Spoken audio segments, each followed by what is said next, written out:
Hello students, welcome back.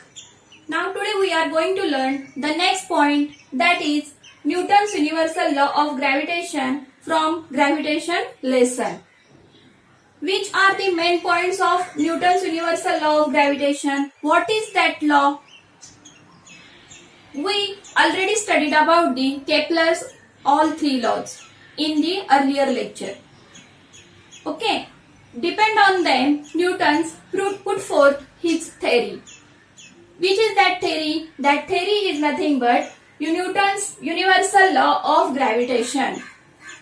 So which are the main points of his theory? What he concluded that? He concluded that the first important point is that every object in universe attracts every other object with a definite force of attraction. And second main point is that force is directly proportional to the masses, product of the masses of both object, and inversely proportional to the square of the distance between them. Now let us take two bodies and let us derive that equation. Okay student, let us take that equation. Here there are two spherical bodies. The first spherical body has mass m1 and second spherical body has mass m2. They act force on each other, that is the F. They are from each other by the distance d. Now what is the Newton's first point? He said that force is directly proportional to the product of the masses of that bodies and inversely proportional to the square of the distance between them. So let us take what we take here, that proportionality constant sign get cancelled, and how we can write it like that, is equal to force is equal to G into m1 m2 divided by d square, where G is called gravitational constant, universal gravitational constant. Universal gravitational constant, and its value is 6.67 into 10 raised to minus 11 Newton meter square per kilogram square. So let us take what is G's SI unit. Its SI unit is Newton meter square per kilogram square. That is its value, and that is the SI unit. So student, I think that you get very well understood about the Newton's universal law of gravitation. Now that let us take which are the next two important points according to that theory. Now student, which are the two important points of that theory? See here, the force is directly proportional to the product of the masses of the object. If one of the object mass get doubled, the force also doubles. Force also doubles. And if distance get doubles, the force decreases by 4 factor. Force decreases by factor 4. Force decreases by factor 4 when distance get doubled. And if mass get double one of the object, the force also doubles. These are the main thing about the Newton's universal law of gravitation. Now student, we turn toward the main thing, that is center of mass or centroid. Let us take one experiment on it. Now student, let us take experiment. Here is a scale, a pen and a charger. Now student, see here that pen, when I push that pens, it goes straight. Now when I push that pen, now it goes straight? No. Now take a charger. I push it. It goes straight? Yes. Now I put one finger here Now I push it. What happened? It not go straight. Now see that scale. It is now balanced. Now see here, can it balance? No. So student, in your textbook, there is one point is given, that is center of mass. What is that? So that is, it is a point where we can assume all the mass of the body is concentrated.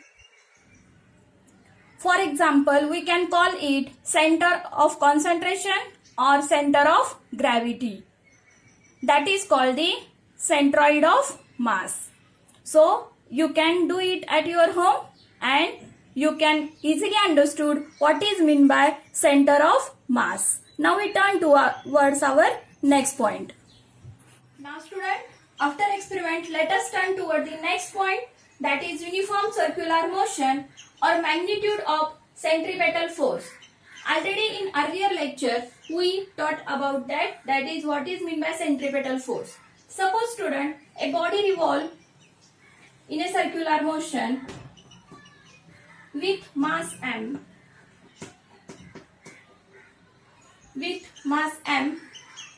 speed v, and has the radius r.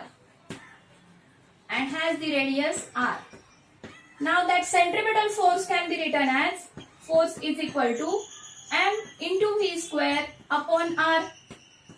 That is the main equation. Suppose student, a planet revolve around the sun of mass m with radius r, that is distance from the sun towards the orbit. Radius is r, with speed v. The time of its one revolution is nothing but perimeter of the orbit. Time of revolution is equal to t, and next the one revolution is the distance traveled.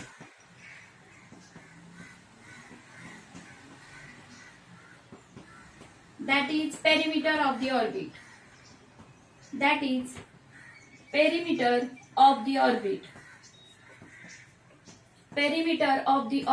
Which is, that is 2 pi r.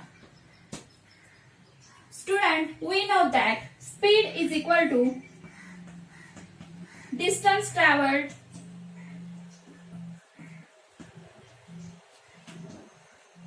upon time taken.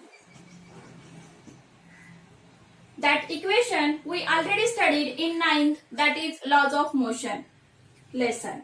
Now distance traveled by time. What is the distance traveled? That is 2 pi r upon. In how many time? T.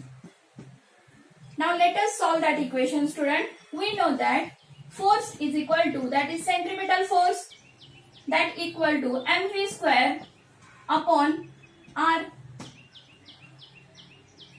Let us put the v value, that is speed, which is that value 2 pi r upon t. Now let us put that value mv square upon r, 2 pi r upon t square, that is the value of v upon r as it is. Now calculate it, m into 4 square, 2 square 4, pi square, r square upon t square. Okay, now divided by r. That r, one r is get cancelled. So what is remain?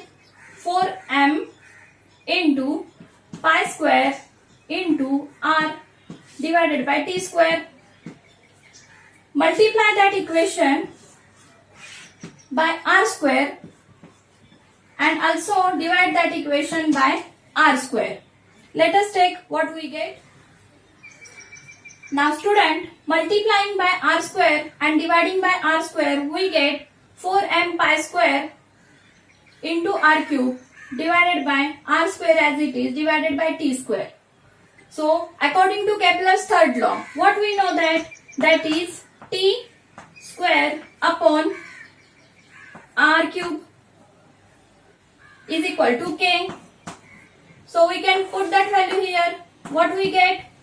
4m pi square upon r square into k. So both or all values are constant. K is constant. That values are constant. Only r is different. So f is inversely proportional to 1 upon r square is the final equation of that. From that equation, Newton concluded that the force, which is force, that is centripetal force. That centripetal force is inversely proportional to the distance between sun and planet. The square of the distance between sun and planet. Students, now we turn toward the next point, that is Earth's gravitational force. See here student, I throw that object on the upward direction. What happens? After some time that object fall down. So what is mean that? Number one, the first point is that Earth attracts every object towards it, that is center of the Earth. Second is that, which is that attract force? That attract force is the gravitational force. So due to gravitational force, Earth attracts every object towards it. Third point is that when I throw that object vertically upward, that object's speed is stopped for a while. And after that, due to gravitational force, he come down towards the Earth. And it is due to only Earth's gravitational force. So that is the all about Earth's gravitational force. In your textbook, there is the asking one question is that whenever the apple fall down towards the Earth, the apple coming towards the Earth, why Earth not go towards the apple? Earth displaced towards the apple, but that displacement is very negligible.